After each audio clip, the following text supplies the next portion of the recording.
लेकिन एक दिन रानी स्नान करने चली गई और साधु को भोजन देना भूल गई। भोजन क्यों नहीं आया? इसके बाद साधु ने सोचा कि वह स्वयं महल में जाकर देखेगा कि अब तक भोजन क्यों नहीं आया, और फिर वह महल में पहुंच गया। जब वह महल के अंदर पहुंचा तो वहां उसकी नजर रानी पर गई। रानी के लंबे लंबे घने काले बाल जो कि उसकी कमर पर लहरा रहे थे, उसकी कजरारी आंखें जो देखने मात्र से ही घायल कर दे, उसकी हिरनी जैसी चाल। रानी के इतने सुंदर रूप को देखकर सन्यासी हो गया और रानी की सुंदरता सन्यासी के मन में घर कर गई और वह वहां से बिना कुछ कहे ही अपनी कुटिया में लौट आया। सन्यासी रानी के रूप की सुंदरता को भुला न सका और वह खाना पना त्याग कर अपनी कुटिया में पड़ा रहा। उसने कई दिनों तक कुछ भी नहीं खाया, जिसकी वजह से वह बहुत कमजोर हो गया। फिर कुछ समय बाद राजा वापस लौटे और जब उसे सन्यासी की हालत का पता चला तो वह सीधे सन्यासी के पास पहुंच गए और बोले कि हे भगवान, क्या बात है, आपको क्या हो गया और आप इतने कमजोर कैसे हो गए? किस गहरी सोच में डूबे हो? क्या मुझसे कोई गलती हो गई है? तब साधु ने कहा, नहीं राजा, आपने कोई गलती नहीं की है। ये सुनकर राजा बोले, तो फिर क्या बात है, आप मुझे बताइए, मैं आपकी समस्या का समाधान अवश्य करूंगा। ये सुनकर तपस्वी ने राजा से कहा कि आपकी रानी की अद्भुत सुंदरता को देखकर मैं उसकी सुंदरता पर मोहित हो गया और अब मैं रानी के बिना नहीं रह सकता। यह सुनकर राजा हैरान हो गया और कुछ देर सने के बाद राजा ने उस सन्यासी से कहा, मैं आपको रानी दे दूंगा। यह सुनकर सन्यासी बहुत प्रसन्न हुआ। फिर राजा सन्यासी को लेकर महल चले गए और जब राजा और सन्यासी महल पहुंचे तो उस दिन रानी ने अपने सबसे सुंदर वस्त्र और आभूषण पहने थे। फिर राजा रानी के पास गया।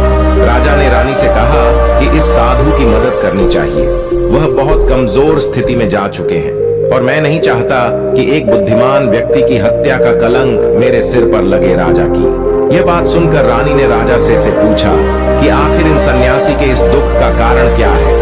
तो राजा ने रानी से कहा कि सन्यासी आपकी अद्भुत सुंदरता के दीवाने हो गए हैं। राजा की यह बात सुनकर रानी ने कहा कि राजा, आप चिंता मत करिए, अब आप सब कुछ मेरे ऊपर रहने दीजिए। मुझे पता है कि मुझे अब क्या करना है। आपके ऊपर ना तो सन्यासी की हत्या का पाप लगेगा और ना ही उससे मेरे पवित्र धर्म का नाश होगा।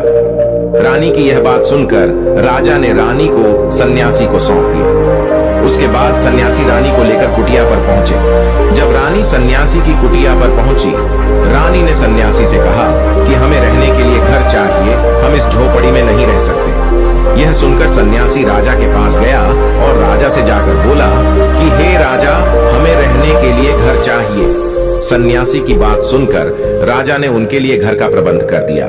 फिर सन्यासी रानी को लेकर घर पहुंचा।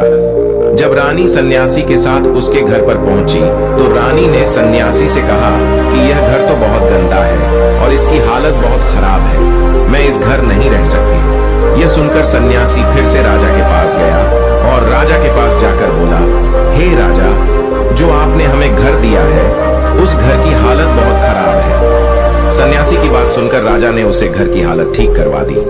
उसके बाद फिर रानी घर के अंदर गई और नहा धोकर बिस्तर पर आ गई। तभी साधु भी बिस्तर पर आ गया। फिर उसके बाद रानी ने साधु से कहा कि आप जानते हैं कि आप कौन हैं और क्या बन गए हैं। आप एक महान साधु थे जिनके लिए राजा स्वयं सभी आवश्यक चीजें उपलब्ध करते थे, जिनके पास दूर दूर से लोग ज्ञान प्राप्त करने आते थे, जो लोगों को सत्य का मार्ग दिखाते थे, जो लोगों की समस्याओं का समाधान करते थे, जिन्हें सभी लोग गुरु मानते थे, जिसे सब लोग भगवान मानकर पूजते थे। और आज आप वासना के कारण मेरे गुलाम हो गए। रानी की यह बात सुनकर साधु को झटका लगा और उसे एहसास हुआ कि वह एक साधु है और यह सब क्या कर रहा है। वह यह सब सुख सुविधाएं त्याग कर शांति की तलाश में जंगलों में चला गया था। जोर जोर से रोने लगा और चिल्लाने लगा और रानी से कहने लगा कि मुझे क्षमा कीजिए महारानी, मैं यह क्या करने जा रहा था, मैं अभी आपको राजा को सौंप कर आता हूं। सन्यासी की बात सुनकर रानी ने सन्यासी से प्रश्न किया कि साधु महाराज, मेरे मन में एक प्रश्न उठ रहा है, कृपया मेरे प्रश्न का उत्तर दीजिए। रानी की बात सुनकर सन्यासी ने कहा कि पूछो, तुम्हारा क्या प्रश्न है। फिर रानी ने कहा कि जब आपको उस दिन भोजन नहीं मिला तो आप बहुत क्रोधित हो गए। तब मैंने आपका यह रूप पहली बार देखा और तभी से मैं आपके व्यवहार में परिवर्तन महसूस कर रही थी। ऐसा क्यों हुआ? साधु महाराज, आखिर आपको इतना क्रोध क्यों आया? रानी की बात सुनकर सन्यासी ने रानी को समझाया कि जब मैं जंगल में था तो मुझे समय पर भोजन भी नहीं मिलता था, लेकिन जब मैं महल में आया तो महल में आने के बाद मुझे सारी सुख सुविधाएं मिली और फिर मैं इन सभी सुख सुविधाओं के मोह में फंस गया और मुझे इसके प्रति लगाव उत्पन्न हो गया और फिर मुझे इसको पाने का लालच उत्पन्न हो गया और जब जब मुझे यह नहीं मिला तो मेरे अंदर क्रोध उत्पन्न हुआ। फिर सन्यासी ने कहा कि महारानी, सच तो यह है कि अगर इच्छा पूरी नहीं हो तो क्रोध उत्पन्न होता है और अगर इच्छा पूरी हो जाए तो लालच बन जाता है।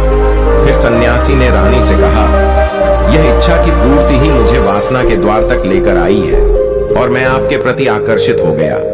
इसके बाद वह सन्यासी रानी को लेकर राजा के पास गया और बोला कि राजा, मुझे क्षमा कर दीजिए, मुझे अपनी गलती का एहसास हो गया है।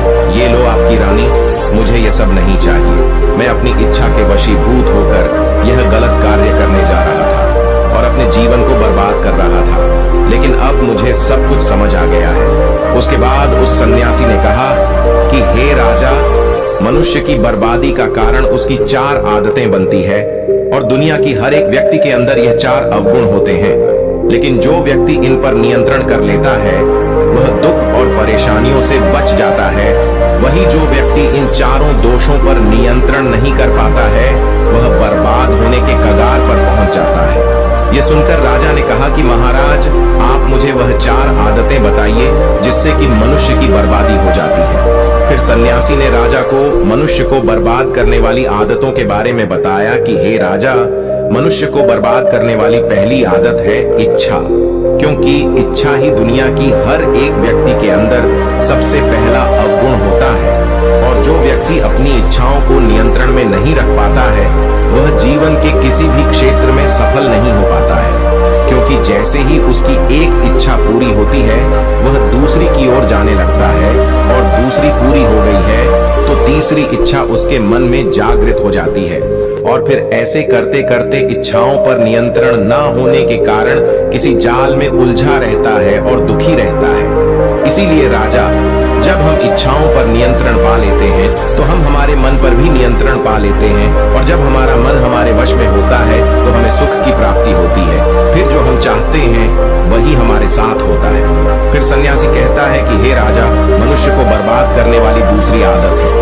वासना। वासना का जन्म हमारे मन में उठने वाली इच्छाओं से होता है। जिस प्रकार इच्छा का कोई अंत नहीं होता और मनुष्य वासना के जाल में फंसता ही चला जाता है, वासना के वशीभूत होकर मनुष्य को कुछ भी नजर नहीं आता है। आज तक जितने भी युद्ध हुए हैं उनका सबसे प्रमुख कारण स्त्री को पाने की इच्छा ही रही है। स्त्री के प्रेम में वशीभूत होकर राजा महाराजाओं ने आज से पहले बहुत सारे युद्ध किए।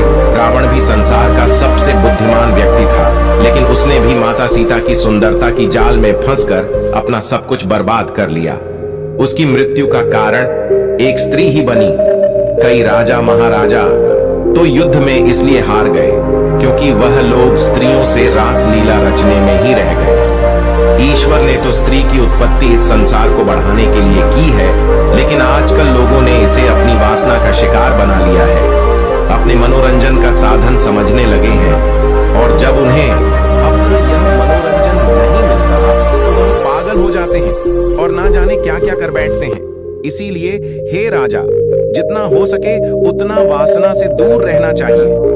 फिर सन्यासी कहता है कि हे राजा, मनुष्यों को बर्बाद करने वाली तीसरी आदत है क्रोध, क्योंकि जब मनुष्य की वासना की पूर्ति नहीं होती है तो उसके अंदर क्रोध उत्पन्न हो जाता है और जब व्यक्ति को क्रोध आता है तो उस पर उसका नियंत्रण नहीं होता है और फिर वह क्रोध में आकर कई गलत निर्णय ले लेता है।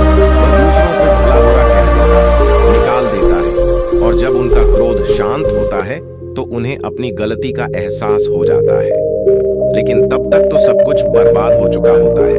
क्रोध के कारण मनुष्य के कई बने बनाए काम भी खराब हो जाते हैं। जब मनुष्य के भीतर क्रोध उत्पन्न होता है तो वह अंदर से बहुत कमजोर हो जाता है और एक कमजोर मनुष्य कुछ भी नहीं कर सकता है, उसे कभी भी सफलता हासिल नहीं हो सकती। क्रोध हमारे भीतर तनाव को उत्पन्न करता है और अगर एक बार हम तनाव में चले गए तो हमारा पूरा जीवन बर्बाद हो जाता है। फिर सन्यासी कहता है कि हे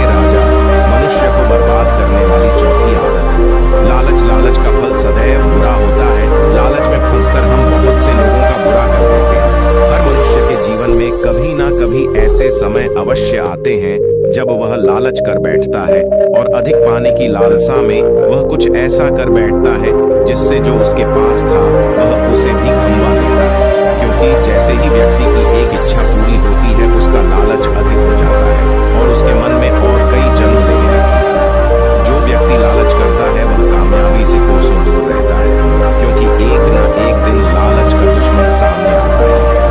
अगर हम समय रहते ही लालच को त्याग दें और उसकी जाल में न फंसे तो हम एक सफल व्यक्ति अवश्य बन सकते हैं। फिर अंत में सन्यासी राजा से कहता है कि हे राजा, अगर मनुष्य इन चारों आदतों को त्याग देता है तो उसे जीवन में सफल होने से कोई नहीं रोक सकता।